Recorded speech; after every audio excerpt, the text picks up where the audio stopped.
किसान भाइयों नमस्कार। दोस्तों, गेहूं की बुवाई का समय लगभग नज़दीक आ चुका है। 15 अक्टूबर के बाद गेहूं की बुवाई स्टार्ट हो जाती है, जो कि लास्ट दिसंबर तक चलती है। अब भैया गेहूं की बुवाई कर तो देते हैं, लेकिन जो उत्पादन हमको चाहिए, जिस उत्पादन की हम उम्मीद कर रहे हैं, वो हम गेहूं की फसल से नहीं ले पाते हैं। हमारे इंडिया में 50% किसान भाई ऐसे हैं जो लगभग 30 कुंटल या इससे ज़्यादा उत्पादन लेते हैं, लेकिन 50% किसान भाई ऐसे हैं जो 1 एकड़ से लगभग 12 कुंटल, 15 कुंटल या ज़्यादा से ज़्यादा 20 कुंटल उत्पादन ही ले पाते हैं। तो भैया हम कहाँ पे गलतियाँ कर रहे हैं जिससे हमको इतना कम उत्पादन मिल रहा है?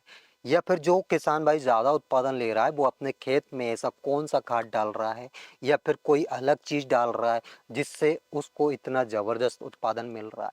तो ये सारी जानकारी आज की इस वीडियो में मैं आपको देने वाला हूँ कि भैया आपको कौन सी चीज़ ऐसी डालनी चाहिए जिससे आपको भी अच्छा खासा उत्पादन मिल सके। देखिए, हम दो तीन गलतियां करते हैं। पहली गलती हम खाद उर्वरक में करते हैं, दूसरी गलती हम करते हैं खेत की तैयारी में, और तीसरी गलती करते हैं हम वेराइटी में। वेराइटी में यदि आप अपने क्षेत्र के हिसाब से वेराइटी का चुनाव करते हो तो आपको उत्पादन वो वेराइटी अच्छा देगी। यदि आप नई वेराइटी के चक्कर में पड़ते हो कि भैया ये वेराइटी इतना अच्छा उत्पादन दे रही है, तो उस वेराइटी को लगाने से पहले ये देख लेना कि वो हमारे यहाँ पे लगाई जा सकती है या नहीं। मतलब यदि आप एमपी से हो तो एमपी के लिए वो वैरायटी बनाई गई है, या फिर यूपी से हो तो यूपी के लिए वो वैरायटी बनाई गई है नहीं। इसके बाद ही वैरायटी का चुनाव करें। देखिए, ये सारी चीज़ें आज इस वीडियो में आपको क्लियर होने वाली है। मतलब शुरुआत से लेकर जीरो लेवल से लेकर बुवाई से कटाई तक आपको क्या करना है, कैसे करना है, सारी जानकारी आपको मिलेगी। और ये भी आप जान लीजिए, ये वीडियो देखने के बाद आपको और कोई वीडियो देखने की ज़रूरत नहीं पड़ेगी। और 101% गारंटी है, आप एक एक जानकारी लेके जाते हो और सारी जानकारी समझते हो, तो जिस उत्पादन की आप उम्मीद कर रहे हो, जो उत्पादन आपको गेहूं की फसल से चाहिए, वही उत्पादन आपको मिलेगा। ये मेरी गारंटी है। बस वीडियो को पूरा ज़रूर देख लेना, एक एक जानकारी लेके जाना। इसके बाद यदि रिजल्ट नहीं मिलता है तो आप बिल्कुल मेरे चैनल को अनसब्सक्राइब करके चले जाना। तो चलिए दोस्तों, बिना समय गवाए वीडियो स्टार्ट करते हैं। देखिए दोस्तों, बात आती है शुरुआती प्रथम चरण से। मतलब प्रथम चरण, द्वितीय चरण, तृतीय चरण और चौथा चरण, इन 4 चरणों में हमने गेहूं की फसल को बांटा है। प्रथम चरण कौन सा है? अभी हमारे काफ़ी किसान भाइयों ने सोयाबीन की फसल लगाई है, काफ़ी किसान भाइयों ने धान की फसल लगाई है। तो जैसे ही खरीफ की फसल की कटाई होती है, तो जो फसल अपशिष्ट बचता है हमारे खेतों में, उस फसल अपशिष्ट को खेत में ही मिक्स करना है। अब मिक्स करने के क्या फ़ायदे हैं?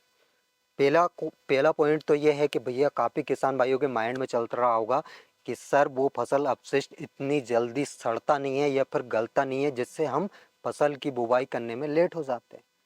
एक बेस्ट उपाय यह है कि आप 25 केजी पर एकड़ के हिसाब से अपने यूरिया डाल दीजिए। इसके बाद उसको कल्टीवेटर या हेरो की सहायता से खेत में फसल अपशिष्ट को मिक्स कर दीजिए, और फिर आपको उसमें पानी चलाना है। भले ही आपके खेत में नमी हो, लेकिन फिर भी आपको पानी चलाना है।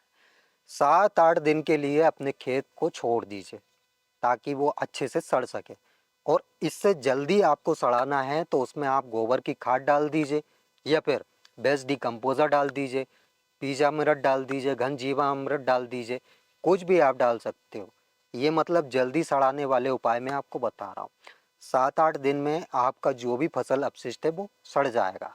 7-8 दिन बाद 50 केजी डीएपी आपको लेना है पर एकड़ के हिसाब से, 30 केजी आपको एमओपी लेना है, और एमओपी यदि नहीं है आपके पास अवेलेबल तो उसके अलावा उसके स्थान पे आप नेचुरल पोटास भी ले सकते हो। फिर आपको अपने खेत की मिट्टी को बारीक कर देना है रोटावेटर की सहायता से, और उसमें खाद भी अच्छी तरह मिक्स हो जाएगा। अब ये मिट्टी को बारीक करने का मैं क्यों बोलता हूँ? ताकि हमारा गेहूं का दाना एक एक अंकुरित हो सके।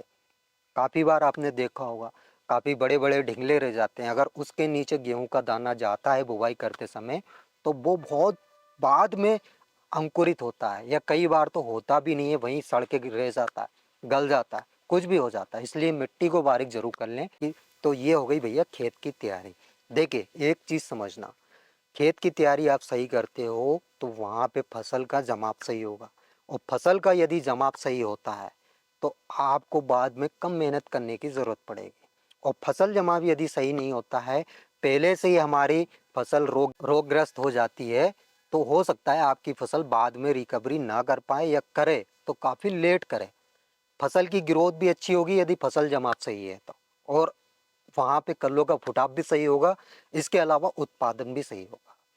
ये प्रथम चरण में आपको इतना ही खाद देना है। अब द्वितीय चरण भैया बीज उपचार। बीज उपचार आपको कैसे करना है? Fungicide, insecticide. फंगीसाइड में कार्बेंडाजिम आपको लेना है, ये 2 ग्राम पर केजी के हिसाब से आपको लेना है। मतलब अगर 50 केजी की बात की जाए तो ये 100 ग्राम 50 केजी में लगेगा। इसके अलावा आप टेबुकोनाजोल ले सकते हो, ये 1 ग्राम पर केजी के हिसाब से आपको लेना है, मतलब 50 केजी में 50 ग्राम। अब इंसेक्टिसाइड की यदि बात की जाए तो क्लोरोपाइरीफास ले सकते हो, ये भी आपको 2 ml पर केजी के हिसाब से लेना है, या फिर आप थायोमिथाक्सान आप ले सकते हो, ये 1 ग्राम पर केजी के हिसाब से लेना है। और ये दोनों चीज़ एक ही कॉम्बिनेशन में आप लेना चाहते हो तो यूपीएल कंपनी का इलेक्ट्रॉन, जो कि काफ़ी बढ़िया है, इसमें फंगीसाइड भी है, इंसेक्टिसाइड भी है, और इसके रिजल्ट भी बहुत बढ़िया है। इसके अलावा बार्डन आप ले सकते हो, इसमें भी फंगीसाइड इंसेक्टिसाइड है। इन दोनों में से किसी एक का चुनाव आप कर सकते हो, इससे आपको बीज उपचार करना है।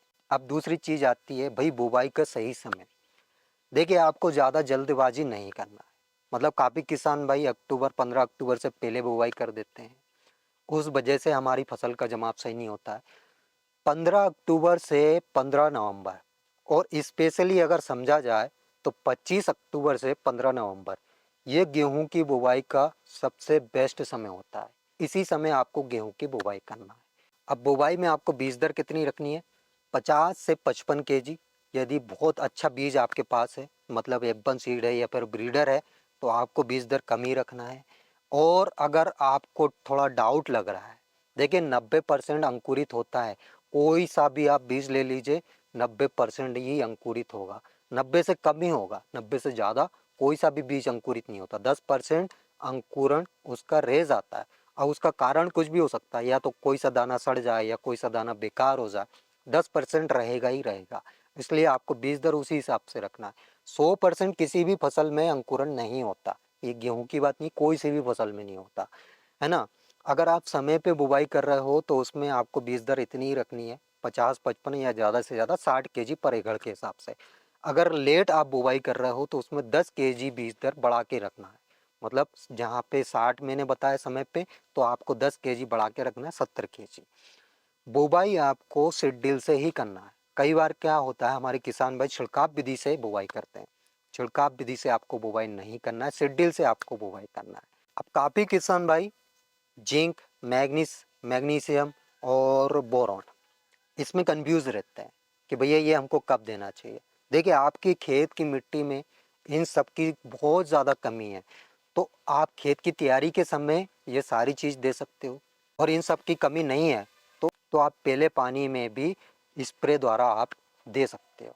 अब कई बार क्या होता है, हमारे किसान भाई नाइट्रोजन ज़रूरत से ज़्यादा दे देते हैं, इसकी वजह से फसल की ग्रोथ तो हो जाती है, लेकिन वहाँ पे पौधा जो है कमज़ोर रह जाता है, फुटाव कम होता है। नाइट्रोजन यदि आप ज़रूरत से ज़्यादा दे रहे हो तो नाइट्रोजन गेहूं की फसल में 3 भागों में दी जाती है। पहला बुवाई के समय हमने दे दी, दूसरा पहले पानी पे आपको देना है, और तीसरा दूसरे पानी पे आपको देना है। 3 भागों में आपको नाइट्रोजन बांटना है, और तीनों भागों में आपको नाइट्रोजन देना है। अब पहले पानी पे आपको क्या क्या देना है, क्या नहीं देना है, उसके बारे में भी हम अगली वीडियो में जानेंगे। अभी तक सिर्फ और सिर्फ ये बुवाई वाली बात हुई है। बुवाई के बाद जब भी पहला पानी सीआरआई स्टेज में लगाया जाता है, उस समय एनपीके में आपको कौन सा एनपीके लेना है और किस स्टेज पे देना है, ये सारी चीज़ें अगली वीडियो में जानकारी दे दी जाएगी। तो आई होप दोस्तों आपको मेरे द्वारा दी गई जानकारी समझ आई होगी, वीडियो पसंद आई होगी।